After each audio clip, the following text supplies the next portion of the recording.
बहुत समय पहले की बात है। गुरु और चेला साथ साथ रहते थे। गुरु बहुत ही फकीरी स्वभाव के थे। दुनियादारी मोह माया से उनका मन कोसों दूर था और वो अपने शिष्य को भी इसी प्रकार की शिक्षाएं देते थे। वो अपने शिष्य को बताते थे कि इस दुनियादारी में, इसकी मोह माया में फंसना एक तरह से साधना में अड़चन पैदा करता है। इसलिए जितना हो सके इस सांसारिक सुख सुविधा से इंसान को बचना चाहिए।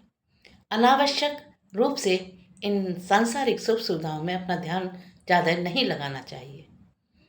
ज़्यादातर ध्यान अपनी साधना में लगाना चाहिए, तपस्या में लगाना चाहिए। लेकिन उनका जो शिष्य था अभी इतना परिपक्व नहीं था। अपने गुरु का आदर तो बहुत करता था, बहुत सम्मान करता था, बातें भी बहुत मानता था, आज्ञाकारी भी बहुत था। लेकिन अभी वो दुनियादारी की बातों को छोड़ नहीं पाया था। जहाँ भी सुख सुविधा देखता था तो उसका मन होता था कि वो भी इस तरह की सुख सुविधाओं को भोग करके देखे। पर गुरु हमेशा उसको उन सुख सुविधाओं से दूर रहने के आदेश दिया करते थे। उसके दुष्परिणाम बताते थे कि आगे चल कर के एक साधक को कितना नुकसान उठाना पड़ सकता है। पर शिष्य तो शिष्य अपने गुरु का तो कहना मानता था, लेकिन फिर भी उसका मन उतना नियंत्रण में नहीं था जितना उसके गुरु का था। गुरु और शिष्य कभी भी एक स्थान पर बहुत दिन तक नहीं रहते थे। एक जगह से दूसरे गांव में, दूसरे गांव से तीसरे गांव में घूमते ही रहते थे, क्योंकि गुरु का मानना था कि एक साधु को एक ही जगह पर ठहरना ज़्यादा दिन तक उचित नहीं होता। साधु को रमता जोगी कहा गया है। उनका मानना था कि बस्ती बस्ती रहे पर साधु चलता बने। इसी प्रकार से एक दिन की बात है, गुरु ने अपने शिष्य से कहा, बेटा आज गांव के कुछ लोगों से आटा या भोजन कुछ भी जो मिले मांग के ले आओ। क्योंकि साधु का स्वभाव होता है कि वो कुछ इकट्ठा करके नहीं रखता। अपने खाने पीने की जो भी चीज़ ज़रूरत होती है उसे गांव में भीख मांग करके पूरा कर लेते हैं। तो उसने इसी उद्देश्य से अपने चेला से कहा कि बेटा जाओ और कुछ आटा वगैरह की मांग करके लेके आ जाओ। शिष्य ने उसकी आज्ञा मानी और गांव के लोगों से भीख मांगने के लिए चला गया। गांव के लोगों से जब भीख मांगी तो बहुत अच्छे लोग थे, सभी ने थोड़ा थोड़ा आटा दिया और वो आटा इकट्ठा हुआ तो 2.5 किलो का आटा हो गया। अब वो 2.5 किलो आटा लेकर के अपने गुरु के पास आ रहा था। रास्ते में एक बाजार पड़ता था, वहाँ बहुत अच्छे अच्छे लड्डू बन रहे थे। हलवाई की दुकान थी और भी बहुत अच्छी अच्छी दुकानें थी। उन लड्डुओं को देख करके उसका मन ललचा गया। बहुत दिनों से लड्डू नहीं खाए हैं और उसने ऐसे ही हलवाई से पूछ लिया कि भाई ये लड्डू किस भाव दिए हैं। हलवाई ने पूछा तेरे पास क्या है। उसने कहा मेरे झोले में तो आटा है। हलवाई ने कहा कि आटे के बदले में हम तुम्हें लड्डू दे देंगे।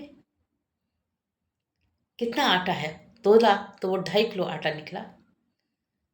अब उसने कहा हलवाई ने कि तुम्हें 2.5 किलो आटे के बदले 2.5 किलो लड्डू मिल जाएंगे। अब चेला सोचने लगा ये तो बड़ा अच्छा है, 2.5 किलो आटे में 2.5 किलो लड्डू, ये तो बड़ा सस्ता सौदा हुआ।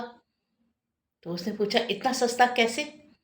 तो हलवाई ने कहा कि इस नगर में जो राजा हैं उनकी तरफ से ये व्यवस्था है कि हर चीज़ का मूल्य एक ही होता है। कोई भी चीज़ हो, कितनी भी महंगी हो, कैसी भी हो, उसका मूल्य सब चीज़ों का एक ही मूल्य होता है। ना किसी का ज़्यादा होता है, ना किसी का कम होता है। अब चेला तो बड़ा ही खुश हुआ, ये तो बड़ा अच्छा राज्य है, बड़ा अच्छा नगर है भाई, यहाँ तो ज़्यादा खर्चा ही नहीं, हर चीज़ एक ही भाव बिकती है। खैर, वो अपना लड्डू लेकर के, 2.5 किलो लड्डू लेकर के अपने गुरु के पास में आ गया। सोच रहा था कि आज गुरु बहुत खुश होंगे, आज मैं बहुत अच्छा सौदा लेके आया हूँ, लड्डू लेके आया हूँ, वो भी आटे के बदले। 2.5 किलो आटा और 2.5 किलो लड्डू उसके बदले। आया वो गुरु जी के पास में और बड़ी बड़ी डींगे मारने लगा, बड़े खुश होकर के बताने लगा कि गुरु जी, आज तो ये तो नगर बहुत अच्छा है, आज तो मुझे पता पड़ा कि इस नगर में तो हर चीज़ एक ही भाव मिलती है।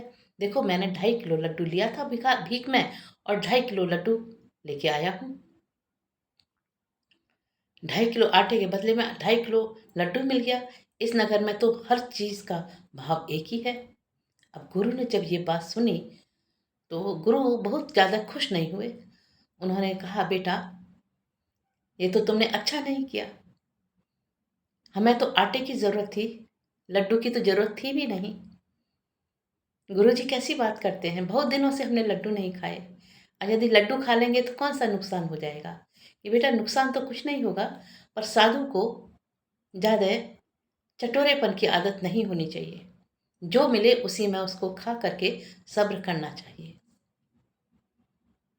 तो गुरुजी, इसमें तो कोई ज़्यादा हानि नहीं है, एक दिन खा लेंगे तो कोई बात नहीं है। पर गुरुजी ने कहा कि जिस नगर में तुम बता रहे हो कि हर चीज़ का एक ही भाव है, तो ये कोई अच्छा संकेत नहीं है उस राजा के लिए, उस राज्य के नागरिकों के लिए। क्योंकि हर चीज का अपना मूल्य होता है, अच्छी चीज का ज़्यादा मूल्य होता है, उससे थोड़ा कम वैल्यू वाली चीज का कम मूल्य होता है। जो जितनी कीमत रखती है उसका उतना मूल्य होना ही चाहिए। सबका एक बराबर नहीं होना चाहिए। गधा घोड़ा सब बराबर नहीं हो सकते। घोड़े की कीमत ज़्यादा होती है, गधे की कीमत कम होगी। वो समझा ही रहा था अपने शिष्य को, पर शिष्य की बात समझ में नहीं आ रहा था। वो सोच रहा था, गुरु भी क्या है, वैसे बहुत ज्ञान की बातें करते हैं, पर उनको इतनी छोटी सी बात नहीं समझ में आ रही कि हम यहाँ बिना किसी प्रयास के आराम से रह सकते हैं। आटा लाएंगे, उसके बदले में लड्डू खाएंगे। ना रोटी बनाने का झंझट, न आग जलाने का झंझट, न चूल्हा जलाने का झंझट, आराम से लड्डू खा लेंगे। लेकिन गुरु तो गुरु थे, दूरदर्शी थे, शिष्य की बात को मान ही नहीं रहे थे। जितना भी शिष्य अपने तर्क दे रहा था, गुरु अपने तर्कों से उनको उसके बातों का खंडन कर रहे थे। और शिष्य ने कहा कि गुरु जी, ठीक है, कल से मैं ये लड्डू नहीं लाऊंगा, चलो आज तो खा लो। गुरु ने कहा, नहीं, मैं लड्डू नहीं खाऊंगा। तुम्हें खाना है तो तुम लड्डू खा सकते हो, मैं लड्डू नहीं खाऊंगा। और गुरु के पास में जो पहले का कुछ बचा हुआ था, उसने रूखा सूखा, गुरु ने वही रूखा सूखा खा लिया। शिष्य को बहुत अच्छा तो नहीं लगा और वो कहने लगा कि गुरु जी, हमें कुछ समय तक इसी नगर में, इसी राज्य में रहना चाहिए। गुरु बोले कि नहीं, हमको अब इस नगर से चल देना चाहिए, क्योंकि ये नगर हमारे लिए सही नहीं है। जरूर इस नगर का राजा जो है कुछ ना कुछ मूर्ख है, बुद्धिमानी नहीं है उसमें। तो हमें ऐसे राज्य में ज़्यादा समय तक नहीं रहना चाहिए, चलो हम यहाँ से चलते हैं। लेकिन शिष्य कहने लगा, शिष्य वहाँ से जाने को ही तैयार नहीं। वो तो ये सोच रहा था, इससे बढ़िया राज्य कहाँ मिलेगा जहाँ बिना प्रयास किए ही सारी सुविधाएं मिल जाए और सबका मूल्य एक ही जैसा हो। शिष्य जाना नहीं चाहता था और तरह तरह के बहाने अपने गुरु जी के सामने लगा रहा था। गुरु कोई मूर्ख तो थे नहीं, समझ गए कि शिष्य जाना नहीं चाहता। तो उन्होंने कहा कि ठीक है, तुम नहीं जाना चाहते तो तुम यहीं रहो, पर मैं जा रहा हूँ। हाँ, जाने से पहले एक बात जरूर कहूँगा कि जब कभी तुम्हें मेरी याद आए, ज़रूरत पड़े, तो तुम मन से याद कर लेना मुझे, मैं तुरंत तुम्हारे पास में दर्शन दूंगा। और ऐसा कह करके गुरु जी अपने शिष्य को उसी राज्य में छोड़ करके चले गए।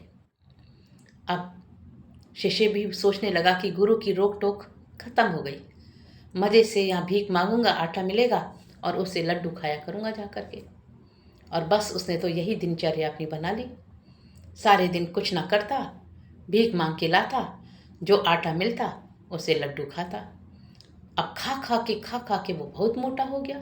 काम धाम तो कुछ नहीं, और बस खाना ही खाना, वो मिठाई खाना, तो बहुत मोटा हो गया। ऐसे ही आराम से दिन उसके गुजर रहे थे, बड़े खुशी में दिन गुजर रहे थे। एक दिन की बात है कि एक जमींदार का जो घर था, वहाँ पर चोर जो थे चोरी करने आए थे, और उन्होंने दीवार को काटना शुरू किया, तोड़ना शुरू किया। उस दीवार को तोड़ने के समय वो दीवार ही उनके चोरों के ऊपर गिर गई और चोर उसमें दब करके मर गए। सुबह जब जमींदार ने देखा कि चोर चोरी करने आए थे और दीवार तोड़ने लगे, जिस दीवार तोड़ते समय दीवार जो गिरी तो उसी में वो दो चोर जो थे वो दब के मर गए।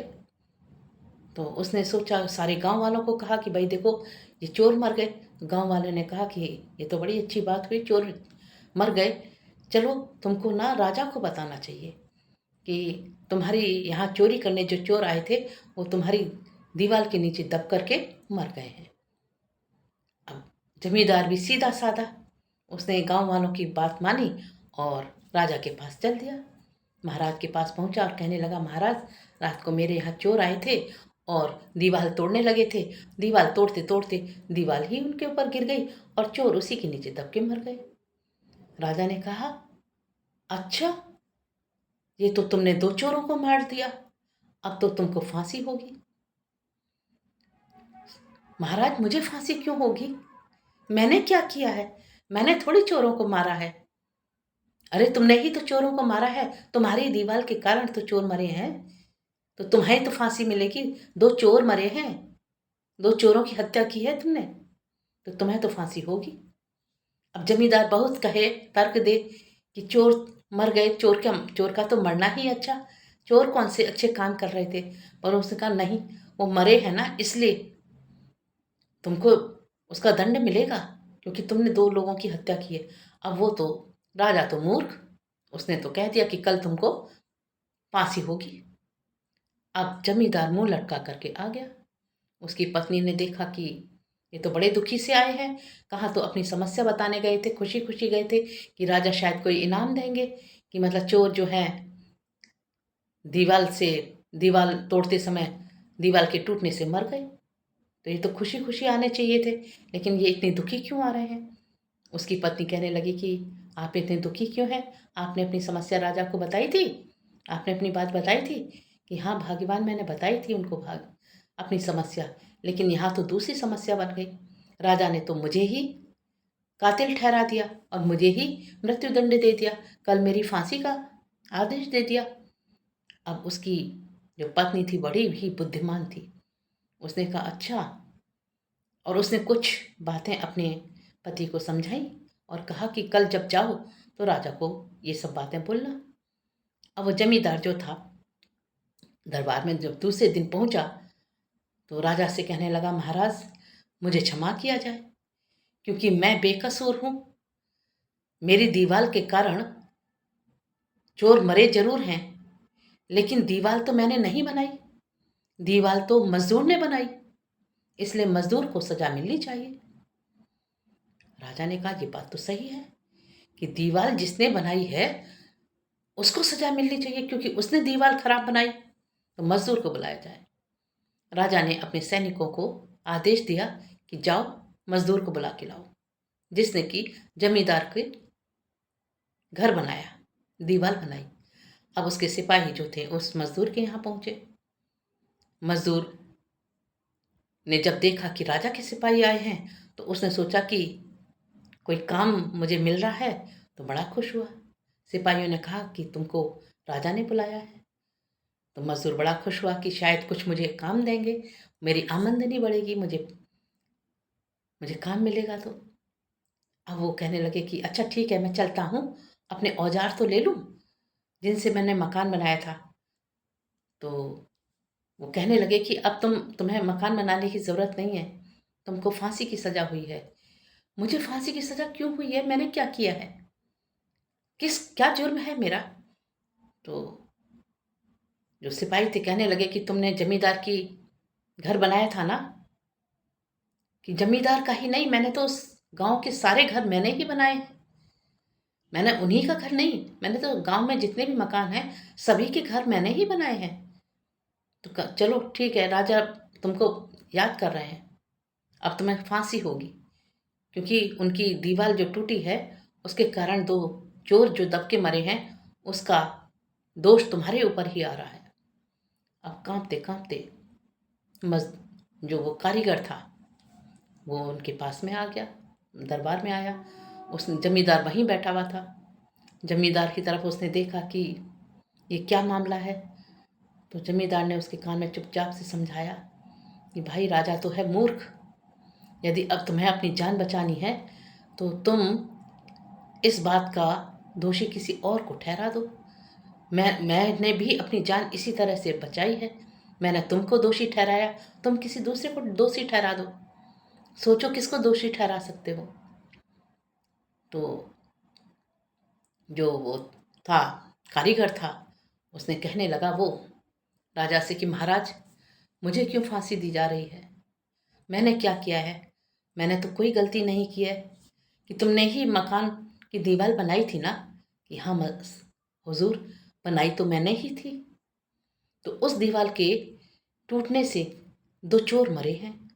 अब जब मृत्यु हुई है तो उसकी सजा तो तुमको मिलेगी, क्योंकि तुमने ही वहां पर वो दीवार बनाई। तो कारीगर कहने लगा हुजूर, मैंने दीवार जरूर बनाई, लेकिन इसमें गलती मेरी नहीं है, गलती उस मजदूर की है जिसने मुझे गारा दिया। वो गारा सही नहीं था, इसलिए ये दीवार मजबूत नहीं बनी और दीवार टूट गई। तो इसमें मेरा कोई कसूर नहीं है, कसूर उस मजदूर का है जिसने गारा बनाया था। अब राजा मूर्ख तो था ही था, उसको वही बात समझ में आ गई कि हाँ इसकी भी कोई गलती नहीं है, चलो वही मजदूर होगा, तभी उसी ने जो गारा दिया है गलत बना के दिया है, जिसके कारण की दीवार मजबूत नहीं बनी। अब उसने अपने सिपाहियों को उस मजदूर को लाने के लिए आदेश दे दिया।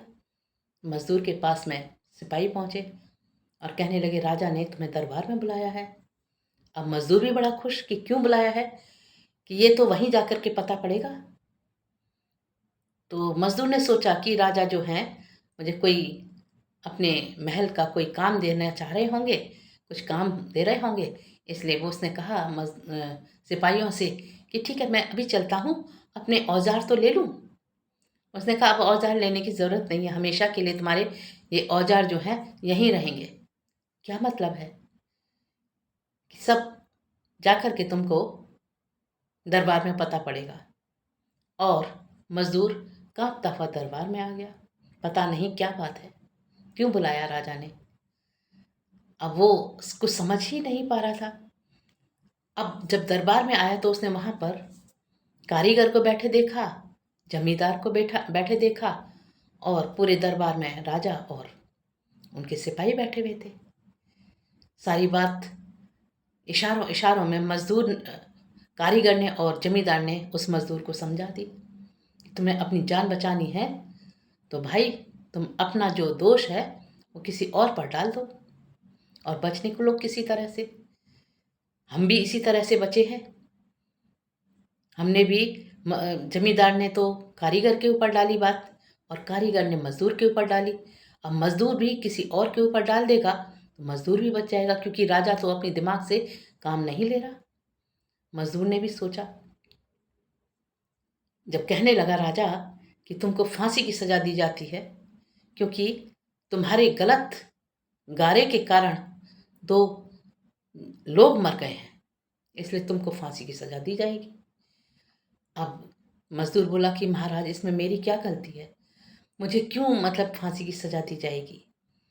मैंने गारा जरूर बनाया, लेकिन जब मैं पानी डाल रहा था उसमें तो सामने ही एक नर्तकी नृत्य कर रही थी और मेरा ध्यान उस तरफ चला गया और पानी जो है उसमें ठीक से नहीं पड़ पाया, गारा ठीक से नहीं बन पाया, क्योंकि मेरा ध्यान तो वो नाचने वाले की नाच में चला गया।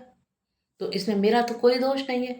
वो नर्तकी नाच रही थी, मैं उसका नाच देख रहा था, मेरा ध्यान उसमें था, तो गारा गारा ठीक से नहीं बना। अब राजा ने कहा कि बात तो सही है, तो जो नर्तकी नाच रही थी तो इसका मतलब तो ये है कि वही सबसे ज़्यादा, वही मुख्य रूप से वही दोषी है कि ना वो नाचती, ना तुम्हारा गारा खराब होता, और ना तुम मजदूर कारीगर को खराब गारा देते, और ना खराब दीवार बनती, और ना वो दो आदमी मरते। तो इसका मतलब तो ये है कि जो नाचने वाली है उसको बुलाओ, नर्तकी को बुलाओ। अब सिपाही जो थे वो उस नाचने वाली के पास पहुंचे और कहने लगे उस नाचने वाली से, सुनो, तुमको राजा ने दरबार में बुलाया है। अब नर्तकी ने सोचा कि राजा जो है मेरा नाच देखना चाहते हैं, बड़ी खुश हुई, राजा ने आज मुझे याद किया। अपने घुंघरू वगैरह लेने लगी कि मैं वहाँ नाचूंगी तो घुंघरू वगैरह की ज़रूरत पड़ेगी। तो सिपाहियों ने मना कर दिया कि नहीं नहीं, घुंघरू वगैरह यहीं छोड़ो और तुम वहाँ चलो, राजा के दरबार में चलो, वहाँ तुमको राजा कुछ दूसरी तरह का इनाम देने वाले हैं। नर्तकी बड़ी परेशान, क्या बात हो गई। खैर वो सिपाहियों के साथ में दरबार में आ गई और राजा ने कहा, क्यों नर्तकी, तुम नृत्य कर रही थी ना, और तुम्हारे नृत्य के कारण इस मजदूर जो गारा बना रहा था, गारे में पानी डाल रहा था, उसका ध्यान तुम्हारे नृत्य में चला गया, गारा गलत बन गया, और गारा गलत बनने के कारण कारीगर ने उस खराब गारे को ही दीवार में प्रयोग किया, जिसके कारण की दीवार जो थी मजबूत नहीं बन पाई, और चोरी करते समय जो दीवार टूटी तो उसके नीचे वो जो दो लोग मरे थे, उसके हत्यारिन तो तुम ही हो। नर्तकी बोली, महाराज, इसमें मेरी तो कोई गलती नहीं है, मैं तो वहाँ थी भी नहीं। अब वो कुछ नहीं कहे तो अब नर्तकी जो है बड़ी परेशान कि अब मैं क्या करूं। उन्होंने नर्तकी को भी समझाया कि भाई किसी ना किसी तरह से बचने का उपाय सोचो। तो नर्तकी ने भी अपना दिमाग लगाया, भाई जान बचाने के लिए कोई क्या नहीं करता, किसी तरह से जान बचे, चाहे जो भी रास्ता अपनाना पड़े। तो उसने इशारे से वजीर को बुलाया अपने पास में। वजीर आया, वजीर के कान में उसने चुपचाप से कहा, वजीर साहब, मुझे आज बचा लीजिए, जो मेरे पास में धन है उसको उस धन में से मैं आधा तुमको दे दूंगी, पर मुझे किसी तरह से बचा लीजिए। वजीर बोले कि बचा तो मैं लूंगा, पर तुमको एक बार फांसी के तख्ते तक तो जाना पड़ेगा। अब जो नर्तकी थी वो बड़ी घबराई हुई थी। उन्होंने कहा, तुम चिंता ना करो, बचा लूंगा मैं, लेकिन जाना पड़ेगा वहां तक। उसने विश्वास करके, नर्तकी ने वजीर का विश्वास किया और तख्ते पर पहुंच गई। वहां वजीर ने जल्लादों को जो फांसी का तख्ता था उसके सामने खड़ा किया, और उसको थोड़ा, जो फांसी का तख्ता था वो उसको थोड़ा ऊंचा ही रखा। जब वो फंदा नर्तकी के गले में डाला तो नर्तकी बहुत लंबी थी, तो उसकी लंबाई जो थी पूरा पूरा पहुंच रही थी, नीचे उसके पैर लटक नहीं रहे थे, यानी जमीन से उसके पैर छू रहे थे, और फंदा डालने पर वो लटक नहीं पा रही थी। तो वजीर ने कहा, महाराज, नर्तकी बहुत लंबी है, इसलिए ये इसकी फांसी नहीं हो सकती, क्योंकि ये बहुत लंबी है। फांसी देने के लिए तो कोई छोटे कद का आदमी होना चाहिए, क्योंकि ये तो बहुत लंबी है। अब राजा के दिमाग में वही आ गया कि फांसी तो हमें देनी है, क्योंकि दो लोग मरे हैं, तो कोई ऐसा व्यक्ति ढूंढा जाए जिसका कद छोटा हो। जाओ, कद छोटे छोटे कद के व्यक्ति को लेके आओ। तो अब सिपाही जो थे छोटे कद के व्यक्ति को ढूंढने लगे। उनको ऐसे ही एक छोटे कद का व्यक्ति मिल गया, लेकिन उसकी गर्दन जो थी बहुत पतली थी।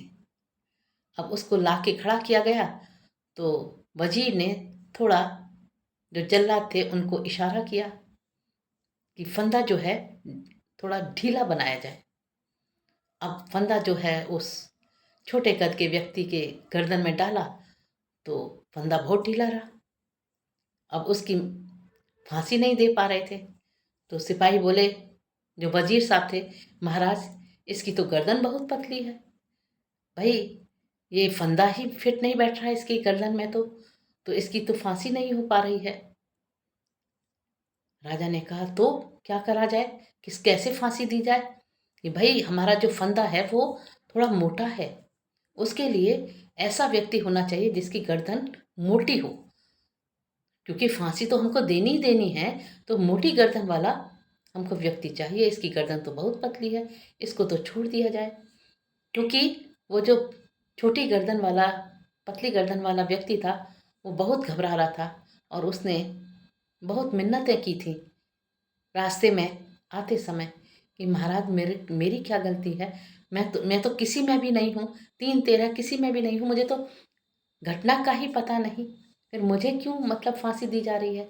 तो वजीर ने कहा तुम चलो तो सही, बचा लूँगा तुमको भी।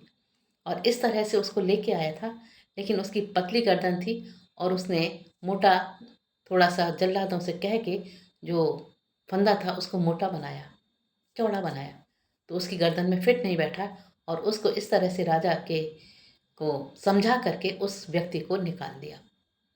अब राजा ने कहा तो जब इसके गले में ये फंदा ठीक से नहीं बैठा तो भाई कोई ऐसा व्यक्ति लाओ जिसकी गर्दन मोटी हो। अब सिपाही फिर चल दिए मोटी गर्दन वाले व्यक्ति को ढूंढने के लिए। ऐसे ढूंढ रहे थे, कहाँ मिलेगा कहाँ मिलेगा। रास्ते में एक बूढ़ा व्यक्ति मिला। सिपाही बोले कि भाई तुमने कोई ऐसा व्यक्ति देखा है जिसकी गर्दन मोटी हो, क्योंकि हमारे राजा को मोटी गर्दन वाले व्यक्ति को फांसी देनी है। बुजुर्ग व्यक्ति बड़े मुस्कुराए, क्या मूर्ख राजा है। जब सारी घटना सुनी तो उनको भी बड़ी हंसी आई, उनको लगा कि क्या मूर्ख राजा है। पर वो कहने लगे कि भाई देखो, ऐसा व्यक्ति चाहिए तो कहीं ऐसी जगह पर ढूंढो जहाँ मिठाई विठाई की दुकान होती हो, कोई मिठाई विठाई ज़्यादा खाता हो और वो खा खा करके मोटा हो गया हो, तो ऐसा कोई व्यक्ति ढूंढो। सिपाहियों ने कहा अच्छा ठीक है। अब वो वहीं घूम रहे थे जहाँ पर मिठाई वाले की दुकान थी, हलवाई की दुकान थी, और वहाँ पर कौन बैठता था? गुरु का वो शिष्य वहीं पड़ा रहता था, क्योंकि मांग के लाता था आटा और उससे लड्डू खाता था और पड़ा रहता था। खा खा करके वही मोटा हो गया था, उसकी गर्दन ही बहुत मोटी हो गई थी। अब वहाँ पर मोटी गर्दन का वो व्यक्ति मिल गया उनको, सिपाहियों को, उसको उठा के ले आए। अब वो पूछे कि भाई भाई लोग मुझको कहाँ लेके जा रहे हो? तो सिपाही बोले कि तुमको दरबार में लेके जा रहे हैं राजा के यहाँ। कि क्यों, राजा के यहाँ क्यों लेके जा रहे हो? कि तुमको फांसी दी जाएगी। उसने, अब वो तो थर थर कांपने लगा, वो सोचने लगा मुझे फांसी क्यों दी जाएगी, मैंने क्या क्या है, मेरा अपराध क्या है, मैं तो राजा को जानता नहीं, कहीं कुछ मैंने कुछ किया नहीं, क्यों मुझे फांसी दी जाएगी? कि भाई ये बात सब हम नहीं जानते, राजा को एक मोटे गर्दन वाले व्यक्ति की ज़रूरत है, तो हमको पूरे राज्य में तुमसे मोटी गर्दन वाला व्यक्ति कोई नहीं मिला, हम तुमको लेके जा रहे हैं। अब राजा के सिपाही, अब वो तो उसको घसीट के ले आए, आता कैसे नहीं, सिपाहियों के साथ में उसे आना पड़ा और दरबार में उसको खड़ा कर दिया गया।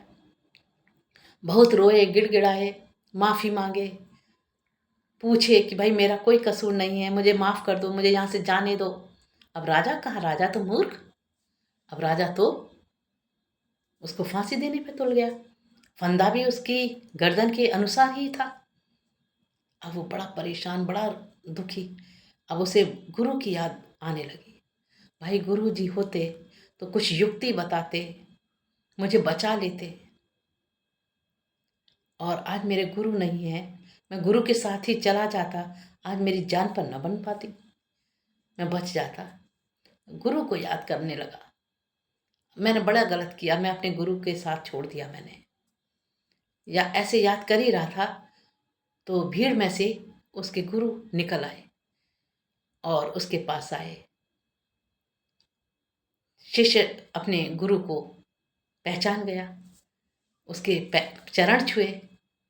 गुरु ने उसके कान में, अपने शिष्य के कान में कुछ बताया। अब जैसे उसने कुछ बताया तो शिष्य जो था जोर जोर से चिल्लाने लगा, महाराज मुझे जल्दी से फांसी दो, मुझे महाराज मुझे जल्दी से फांसी दे दो, बहुत जल्दी फांसी दो, तुरंत फांसी दो मुझे तो। अब राजा कहने लगा, भाई अभी तक तो ये घबरा रहा था फांसी से, अब तो ये कह रहा है कि मुझे जल्दी से जल्दी फांसी दो, मुझे तुरंत फांसी दो, मुझे तुरंत फांसी दो। तो महाराज बोले, भाई अभी तक तो तू इतना घबरा रहा था, अब इतनी जल्दी तेरे को फांसी की पड़ रही है, क्या होगा? उसने कहा, महाराज मत पूछो, बातों में टाइम मत लगाओ, मुझे जल्दी से फांसी दे दो। कि भाई बता तो सही क्या बात है?